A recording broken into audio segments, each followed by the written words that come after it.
Grynoch, fi wedi mwynhau dod i gwylio'r merched ys 10 mlynedd diwethaf i fod yn onest. I chi'r prawn di sila, da ni seriously lot o talent mewn fyna, a fi'n creu mae cwpl o'n nhw'n digon da i mynd yn lot ychlach. Nhw'n digon da i fod yn proffesiynol, fi'n credu. Yeah, I'm very proud to be the captain of this club. I think it's really important to have the role models that have been born and bred here. Having such a young squad is a really positive thing for us. Obviously, we're so in the middle of nowhere, it's hard to recruit. So it's really important for us to get our academy setups, our development setups right, and so that they can look up and see that there is a progression. I think we've done that fantastically this year.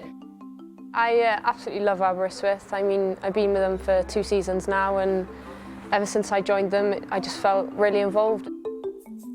I've been picked 3 times for the Wales Under-19 squad now, and every time I've been picked, it's just a grateful opportunity, and I can't thank the staff from Aber and players who've helped me get me there. I wouldn't have been able to do it without them.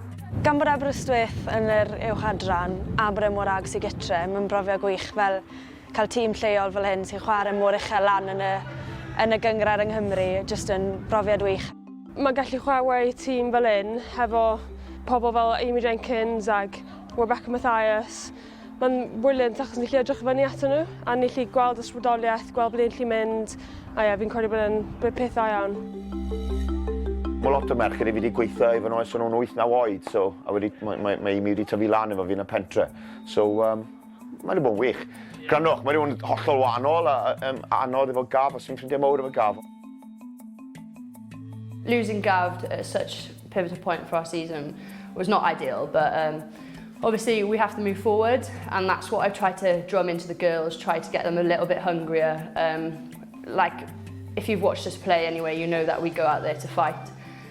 We've got that instilled in us, and he's put that in us, but he's also given us a bit more belief. Oedd lot o llefen a lot o merched yn anhapus. O'n i'n anhapus, ond fi credu mewn rhywbeth wedi ysbrydoli nhw hefyd i gweithio mwy galed ar rhan wneud ei gafin a Lucy. Fi'n teimlo fatha ni wedi delio hefo fe'n dda. I weid bod da ni gymaint o gemau sy'n dod fyny, sy'n bwysig iawn. Fi'n meddwl ni wedi sticio yn da gilydd yn dda iawn, a ni wedi cael canlyniadau gwyrt. Football moves very quickly. Obviously, glad for Gav getting such a good job with the Ponty men's team, but yeah, my focus is the girls and what we do on the pitch, especially on Sunday. Ni'n gwybod bod TNS yn dîm cryf, ni'n gwybod bod e'n mynd i fod yn gêm anodd, ond ar yr un pryd, da'r canlyniadau ni wedi cael yn ddiweddar, fi'n credu dylen ni fod yn hyderus. Fydd yn bwyliant bod adre, mae cymuned mynd i fod yma, ffrindiau gallu dod i wylio. Fi'n meddwl fydd lot o cefnogaeth hefo ni. Of course, I think we can get to the top 4. I think it would be fantastic for us, little old Aberystwyth getting in there with Cardiff, Swansea and Wrexham. Fi'n credu bod hyder dyn ni'n mewn a, gobeithio gallwn ni wneud a cyrraedd y 4 ucha.